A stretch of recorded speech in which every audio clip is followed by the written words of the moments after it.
I've got a messy craft room, and you know what that means. I've been making some awesome Dollar Tree DIYs. I'm Jamie, the crafty DIY guy. Welcome back to my channel.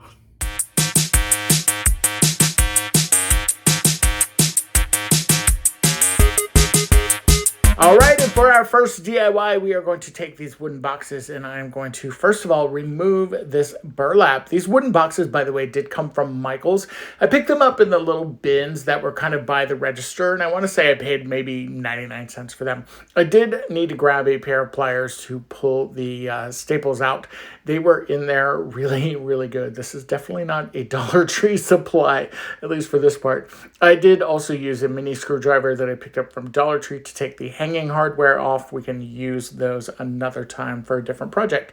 These wooden letters did come from Hobby Lobby, and the wallpaper here, this is from Dollar Tree. So I took my wood boxes outside, I spray painted them white, and now we are going to take the wallpaper and we are going to measure, well, we're going to take our ruler and we're going to measure the inside of our wooden boxes, because I'm going to take this wallpaper and we're going to wallpaper the backs of these wooden boxes. And to do this, it was about 4.5 inches on either side because it was a square. Really easy, just made some tick marks down the wallpaper and then doubled that and then cut out a strip here, and then you can see kind of where I drew my lines. I cut my pieces, and before I peeled the backing off, just kind of made sure that everything fit. They fit pretty good. And then peel your wallpaper backing off and then just kind of place it down like so.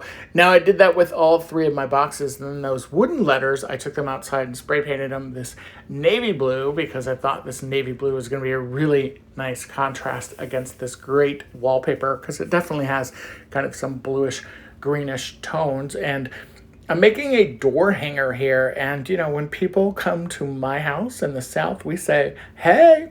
So I wanted something that was really cute that would just say, hey, to everybody that was coming to visit. So now that I've got these all lined up, we are going to then flip them down face forward, and we are going to stack these, and we are going to make sure that the spacing is even between them. You could certainly use a little Jenga block or something if you're worried about wanting to get that perfect. I took a long piece of twine and we are just going to cut that down.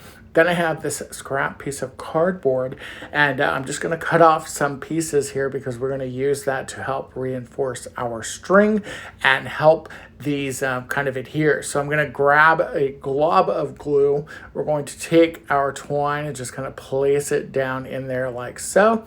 And then we're going to take a piece of this cardboard and just kind of squish it around into some of that hot glue and just repeat that times 6. I did trim it down just a little bit at the very end, and you've got a very cute wall hanging, or you can put this on your front door.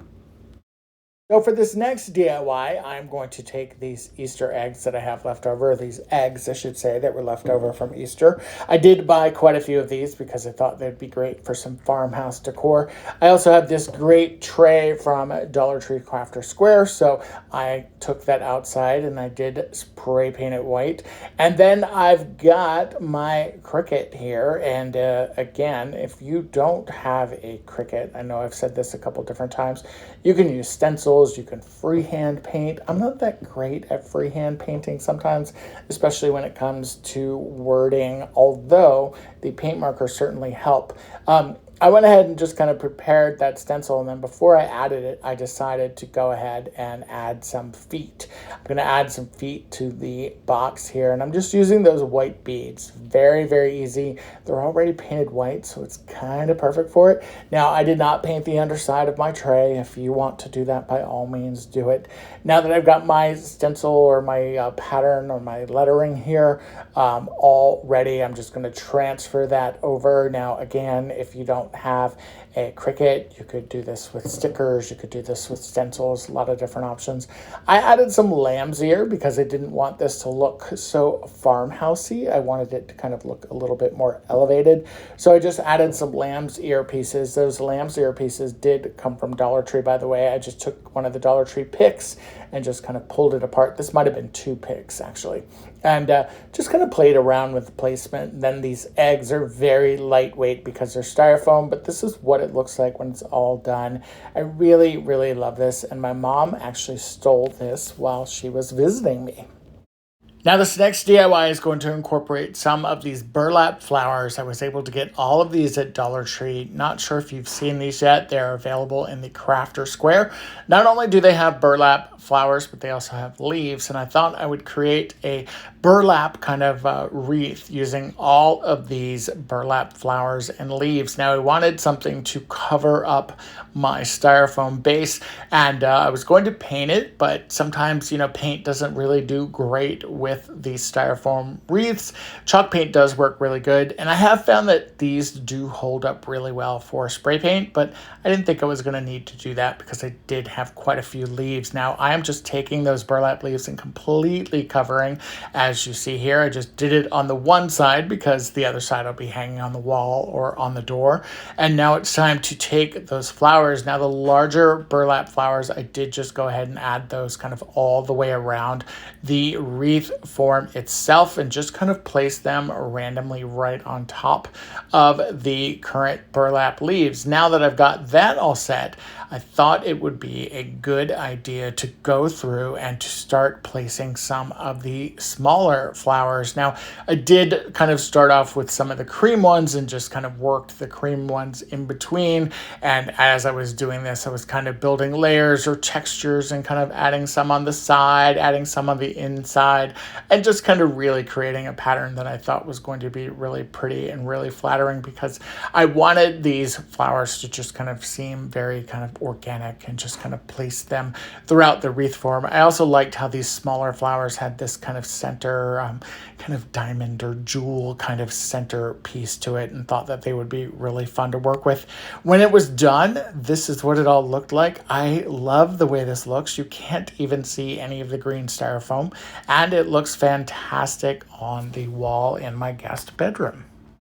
Now for this next DIY, I did have some of the flowers left over, the burlap flowers. Then I had this jar that I picked up from Hobby Lobby. It was in the clearance section. Dollar Tree actually makes one that's a smaller version of this that would also work really, really well for this. So I wanted to just kind of give this vase just a little bit of something. And so I really very easily just added some hot glue. I kind of squished that flower in there and just kind of held it in place. It did adhere really, really quickly, which was great. And I was concerned at first that the glue may not hold because it was going up against metal and glass, but it didn't bother it at all. And I think the burlap obviously helped with that. And then for these lighter color leaves, I just decided to go ahead and just take some of these lighter colored leaves and just really kind of highlight that flower. I like that the rope handle on this glass jar is very similar in color to that burlap flower. And again, just kind of taking some hot glue and placing it all around and creating just kind of this really cool floral neck treatment. And then even with that metal kind of silver band that's at the top of this jar, it really creates a very fun and very, very beautiful vase. It could be used as a vase. You could put flowers in it, or you could certainly use it for a candle. Something like this battery operated tea light is perfect for it. Now this next DIY is going to incorporate that really fun wallpaper once again. I love this wallpaper. I grabbed 3 or 4 sheets of it when I did purchase it. And also this hanging shelf set. If you've seen these in the home decor kind of section at Dollar Tree, it includes 2 shelves and some macrame cord. And then I have these beads. I loved the gray and the white beads with this. Now, if you take this sheet of wallpaper and you fold it in half, and then you cut it down the middle, each half is going to be big enough to completely cover one of these small shelves. So one piece of wallpaper is going to cover 2 of these shelves. And, when you buy the package of the shelves, you actually get 2 of them in a package. So hopefully that makes sense. And I literally just kind of wrapped mine like a present. I added my piece of wood into the center. I folded up the sides. I kind of gave it a little bit of a tear on one side so I could kind of fold over some of those edges, and then literally just kind of trimmed it a little bit just to kind of help with that fold folded it over and wrapped it up like a good little present. I probably could have done these ends a little bit better, or used a little bit more of a gift wrap technique, I guess. But when it was all said and done, I thought it looked really, really cute, and I just repeated it ×2. Now, I took a screwdriver and just kind of found the holes again for those shelves, because I did want to hang the rope, and there's enough rope to hang 2 of these shelves, the macrame cording, but I wanted to be able to kind of thread this cording with the beads, so I took some hot glue and just kind of squeezed it at the ends there, and then I am going to add a white bead, a gray bead, another white bead, and then I'm going to feed this end through the hole in the wood where I kind of poked that with the screwdriver, and then when I pull that out on the other end, instead of just knotting it and being done with it, I'm actually going to take another white bead and just go ahead and string that down on that piece of macrame cord. Then we're going to tie it in a knot towards the end and trim away any of that macrame cord.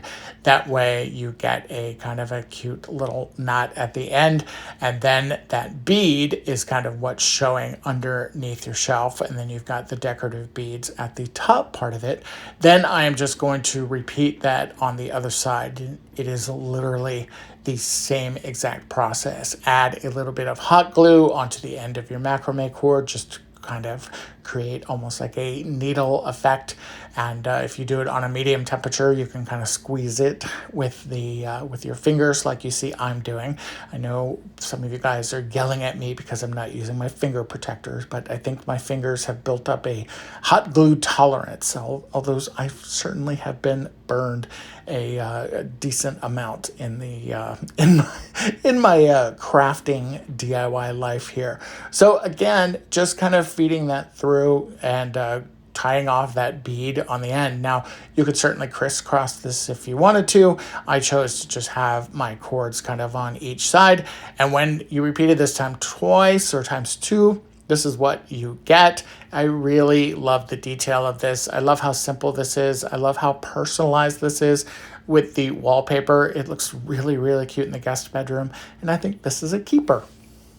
Now for this next DIY, I'm going to take these wooden crates that I picked up from Crafter Square. I thought that these were newer ones because they did not have any holes on the side of them. Typically you see these kind of crates there and they have like handles or something on the side of them, but these did not, and I thought that they would work really, really fun for this DIY. So go ahead and remove those stickers. Thankfully, these stickers did come off pretty easily, so that was definitely a pleasure and something that is not always the case. Now, I did take these outside and I spray painted them yellow, and this is the yellow when everything is dry. I thought it was a really fun kind of springtime color.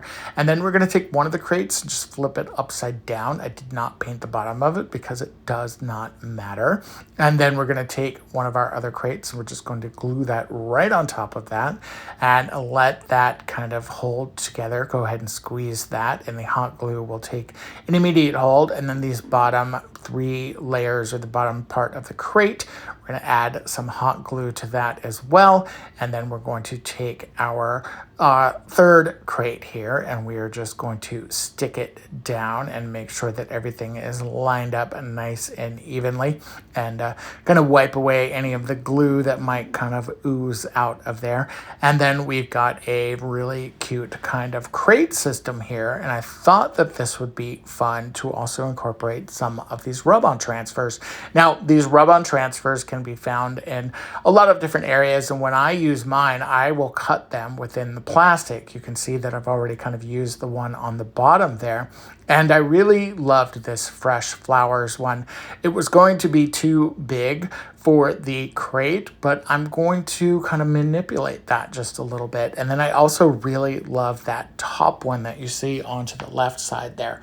We're going to incorporate that as well. Now, go ahead and take your scissors, trim this down. I am only interested in using the fresh flowers part of this, so we're going to get rid of the border and everything. And you notice that I still have the plastic on this because I'm just cutting this directly straight from my kind of the plastic material, and that does help. It helps with keeping the transfer kind of in place until you're ready to use it. Then when you are ready to use it, go ahead and get rid of the plastic, get rid of the backing, and then you can peel that off. And then we're just going to add it to our crate here. Now, I'm going to kind of line this up to where the fresh flowers part is kind of at the top, and then you've got the larger flowers word kind of there on the second line. And I really thought that this could be super, super cute. Now, because this is spray paint and it was a slightly glossy finish, I did have to really go over the rub-on transfer part to make sure that this would stick down. You can certainly do it. Make sure you just take your time with it and then peel away very, very slowly. And if you do have to go back in and just kind of, fix little corners or re-push down on certain corners, you can. Now, if I would have used like a chalk paint or maybe even like a matte finish spray paint, I wouldn't have had this issue. So that's just kind of a tip for you. And then I wanted to also add that kind of strip of those plants and kind of, garden tools and things onto that second crate there. I did trim away one of them because it was too long, and I'll just save those for later. That's the beauty of keeping them kind of in the plastic as well, because I can save those for another DIY at another time. Kind of the same process here, making sure you're going over all of that rub-on transfer area. Now, you can see that those rub-on transfers are kind of straddling that crate, and that's okay. That's kind of what I wanted. I wanted this to have a certain look to it. And again, when you're kind of peeling away your rub-on transfer, you just want to do it really, really slowly. And you just want to make sure that if there's a piece that's not adhering properly, go back in. You can use the kind of blunt end of a screwdriver. You can use a Cricut tool. You can use the Dollar Tree version of the Cricut tool, and just take your time with it. Those stencils those rub-on transfers, they did come from Dollar Tree, by the way. And then I just went out into my garden and filled it with some fresh red roses, and I love the way that this looks. Now for this last DIY, I did have some wallpaper that was left. I had one more sheet, and I had this great frame. Now, I originally was going to take this cork and put it on the back. By the way, it fits perfectly, so if you find this frame and you want to do the corkboard version of this, by all means, do it. Now I'm going to remove the people from here along with their clothespins, and we're going to take the backing of this little chalkboard. Now, this cardboard backing is kind of like a chalkboard finish, so you could certainly write things on it and clip your photographs to that. But I wanted something that was a little more decorative that would match some of the other pieces. So I took my backing out, and then I did trim away a little bit of that twine because it felt like it was a little long, and I felt like I could see it kind of sticking up through the corkboard portion of that, and I did not want that. So put your frame aside, and then we're going to take our backing here, and we're going to take a piece of wallpaper, and we are going to cover this with it. Now, I did choose to just go ahead and use the entire sheet of wallpaper. If you wanted to trim this down, you certainly could to save some of your supplies. I did not think I was going to be using this wallpaper for anything else, and I'm just going to go ahead and center this. I didn't feel like there was going to be enough left over for me to really worry about. And then I did just kind of treat this kind of like a present again, and just kind of wrapping this, folding over those edges, getting rid of the little smuts and stuff that is on the craft table from all the other projects that I've been working on. And we're going to do these edges a little bit better than what we did before and kind of fold those corners over. And then because that center part is still nice and sticky, we're going to add that and fold that over. And then I did add a little bit of Scotch tape. This is what it looks like when it's all done. If you wanted to paint your clothespins, you certainly could. I kind of liked the natural look of the clothespins, and I had to put my family back in here because those are the only pictures that I have right now, but this is such a cute addition. I really love this in the guest bedroom, and I love the way it looks. All right, you guys, I hope that you enjoyed today's projects. Let me know in the comments which ones were your favorite. My mom definitely stole a few of those, so that's always a good thing when mama approves. All right, you guys, I've got more DIYs that I'm working on. You can see some of the mess back here behind me, and the next video will also be more DIYs. Until then, take care, guys. Bye-bye.